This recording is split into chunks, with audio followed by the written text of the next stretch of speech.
I'm going to show you a game between Levon Aronian and Magnus Carlsen from the semi-final of the Aimchess Rapid tournament, this online tournament, part of the Champions Chess Tour. And it's really bubbling up. We're set for a fantastic final over the weekend. But first of all, this game, it's semi-final, it's game one from set two.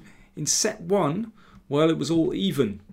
Very close between Aronian and Carlsen. So this is game one, set two.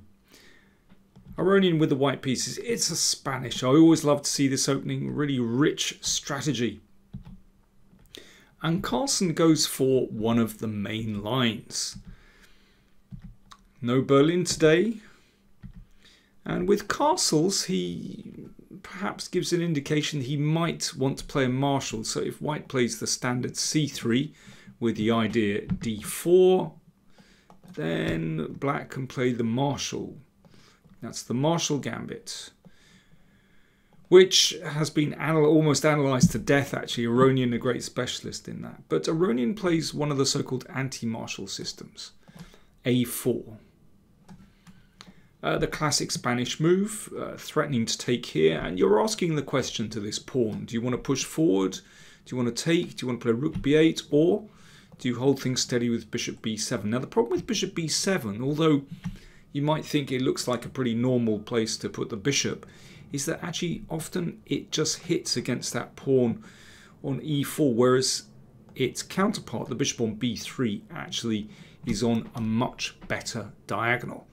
So watch out for how these two bishops operate in this game. It's really interesting. So d3, there we go. That is directed against this bishop. Rook e8, well, it sometimes prepares this move because the rook will lend the e5 pawn a bit more protection. But a little bit mysterious, but basically that's why Carlsen is hanging back with this d pawn, because it might jump to d5 in one move instead of going to d6. I've played bishop g5 in this position a few times, which I think is reasonable. Aronian went for bishop d2. Typical move here, controlling a5. And you're delaying the development of this knight, but it might be that you play it here on the next move. So b4.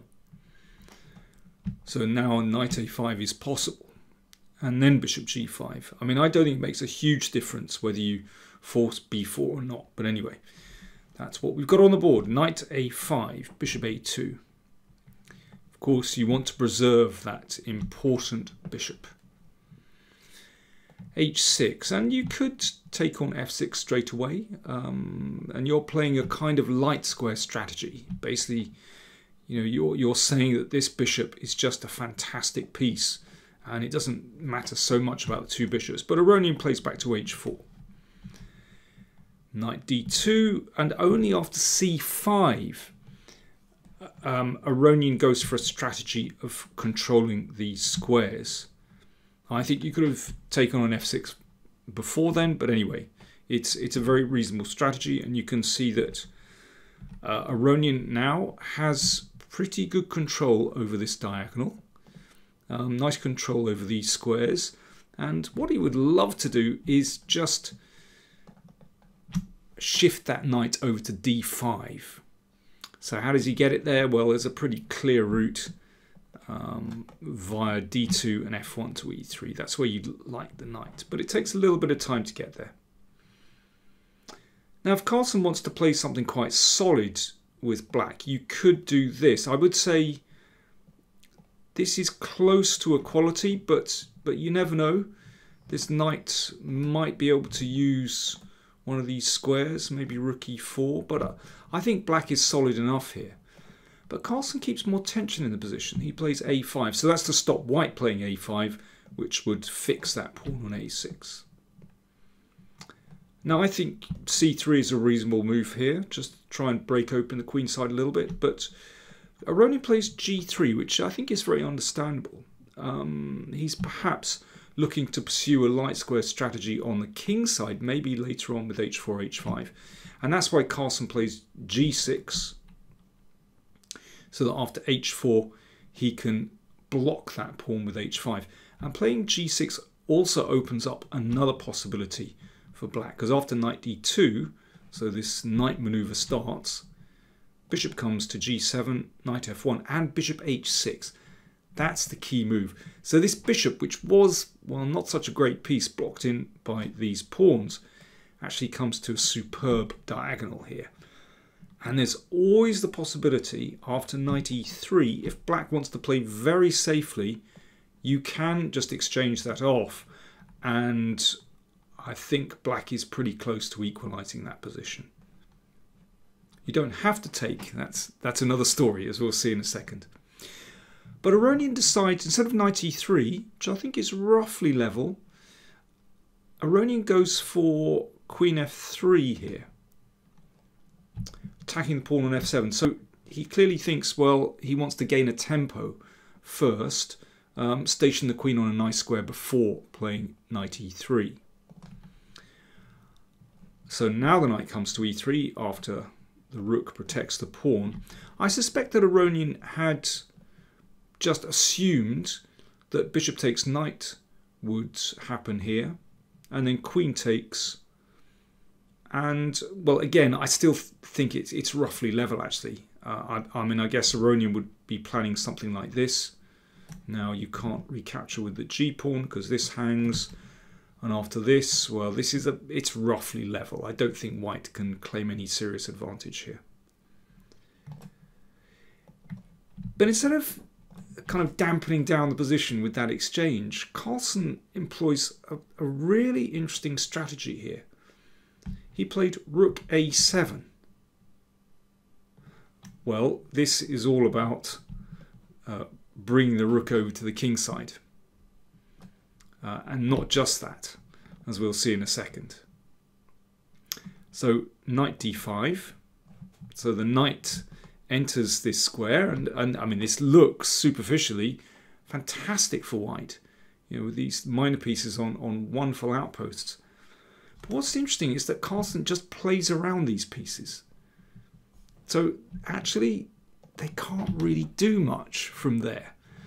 And Carlsen just goes for f5, just bypassing these pieces, and he just wants to attack on the king side, because it's not just moves like f4 coming, but there's also g5 as well, is potentially.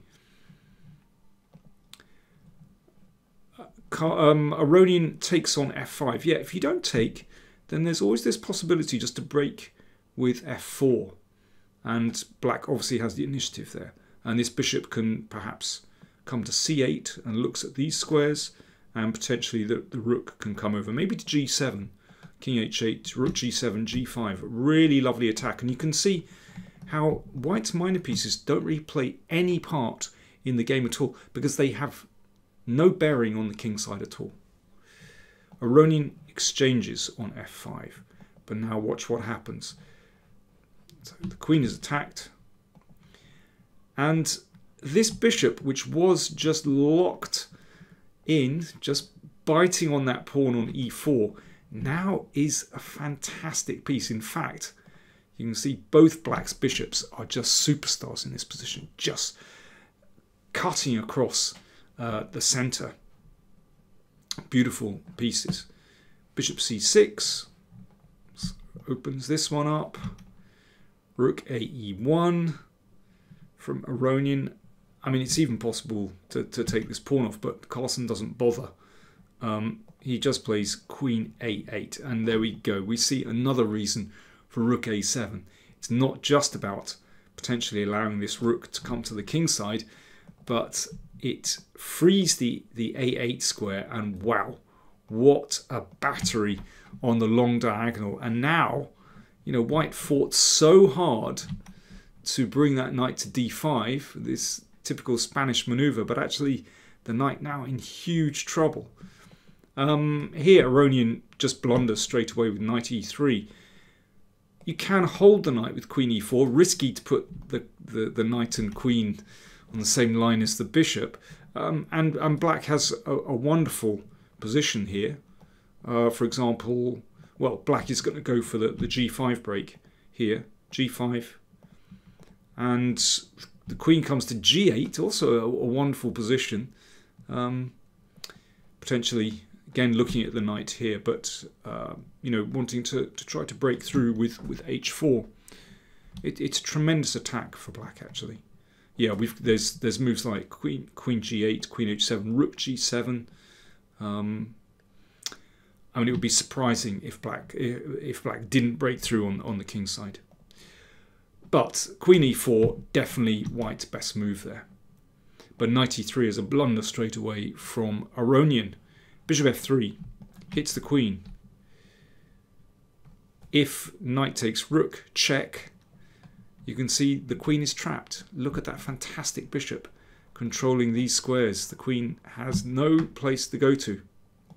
So queen d2 played. d5. It's not getting better. The light square is now controlled by black in the center. And rook f8. I mean, the queen, basically the queen cannot escape here. d4 is coming. And that just wins a piece. There is absolutely nothing there for white.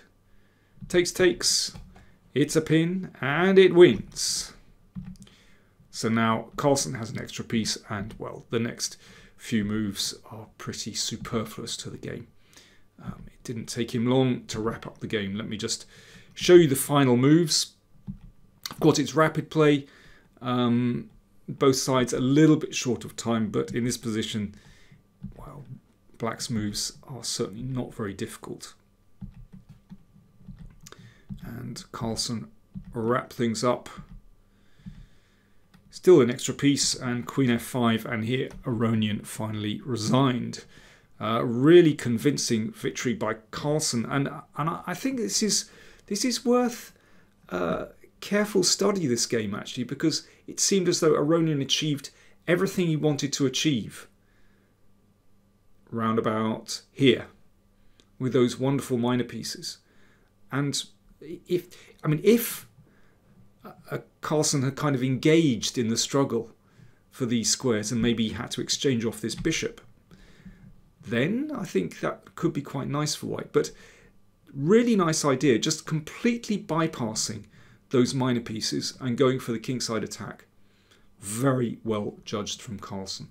And in fact, well, Carlsen continued his excellent form and won the set pretty convincingly, although, well, at the end he was critical of his own play, but I think he had the set pretty much under control. He won this one, drew the next two, and then won the final game in rather complicated position, but Carlsen basically he was never in huge trouble. So Carlsen went through to the final.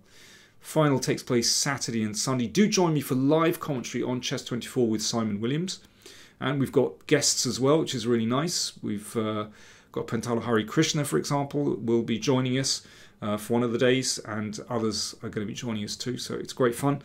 And Carlsen faces Vladislav Artemiev in the final, who narrowly edged past Alireza Firuzja. Very close contest, but Artemiev, fascinating player, great strategist and endgame player. So don't miss out. Carlsen Artemiev in the final of the Aimchess Rapid. Do join me for live commentary. Thanks for watching.